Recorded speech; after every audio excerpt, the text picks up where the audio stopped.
one of your players almost caught that home run ball?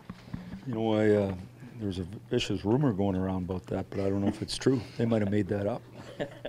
Are you glad that they didn't try and catch it, considering the hand, a hard hit ball coming at them? No, I think you'd want to catch that ball. I think they could have handled that, but obviously pretty exciting for the city of Toronto and for Canada. It's obviously a huge deal, and great for our city, and I think it's great for our players to feel how excited the fans actually get when you put together a winner. You want to be part of winning. It's more fun and makes you dig in harder and makes you not want to accept anything less. So I thought it was a great event for our players to be at, and you know, we look forward to following them as they continue to win. You've been in some pretty emotional games. What's that like when you're in that situation? Maybe gold medal game, Vancouver kind of thing.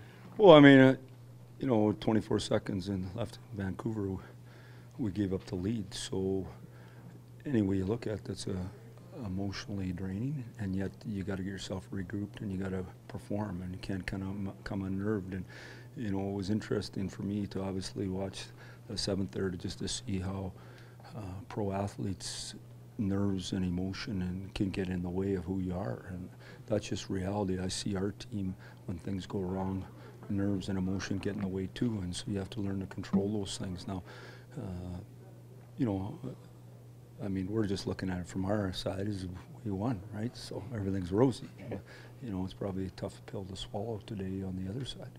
Mike, in Detroit, you had some of the best two-way centers in the game. I'm just wondering, how important is that position in terms of dictating what the rest of the line or what everyone else on the ice does? No, it's the whole thing. It's you look at centers and D. That's what you look at, centers and D, and everything down the middle and goaltender right there, and they set the tone for everything. So, you know, we're in a situation here that Bozak really had his best game since I've been here last game, and Kadri's coming, and they have to continue to come if we want to be a better team. You know, if you're a winger, sometimes you starve to death out there if you don't have a center that's doing his job. So centers are key. Kadri said that you were showing him video of Datsyuk in terms of what he was doing on the ice. So what can they learn from a guy like Pav or even Zetterberg? Well, just I think anybody. I mean, today with our centers, we went through lots of NHL goals today just to show them all the mistakes that were made.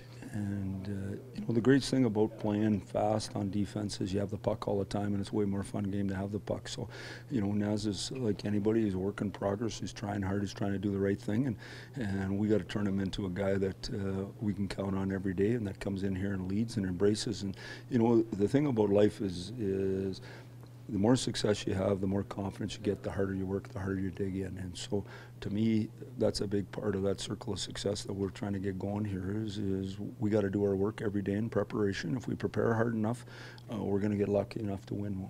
And then when that happens, we'll dig in even harder. And so I think we're doing lots of good things, and yet sometimes when you're not getting the success you want as quick as you want, you got to celebrate the effort, and that's what we're trying to do. We're trying to celebrate all the good things we're doing.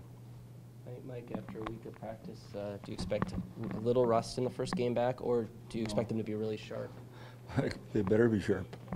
No, I mean, you know, I know exactly what you're saying. You want to be in a groove, and you want to be winning. You want to be playing every second night.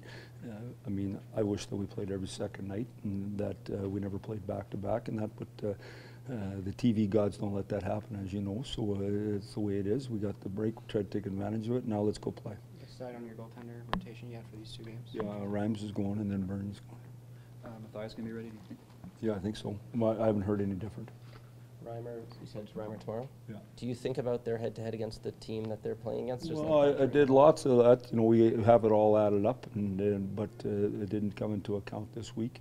I just thought that they were both playing one game, and I thought Rhymes should play this game and Burns should play the other game. How long does it take you to build a trust with a goaltender where you get that guy and you can kind of run with him? Like, is it? Yeah, no, that's a real good question. I mean, you know, I don't know the answer to that. Is they're going to decide that, not me. I'm just going to watch them, and you know, obviously both guys are working real hard. They spend a lot of time this summer working at it, and they're working hard. And sometimes in the short term, I think goaltending is the hardest position to just get rolling right away. We see a lot of good goaltenders in the league struggling right out the gate. But obviously, we're expecting them both to be real good. We need good goaltending on a nightly basis, and we think they're both capable of being better than they have been thus far. And that doesn't mean they haven't been good. It's just they can be better, and we expect that.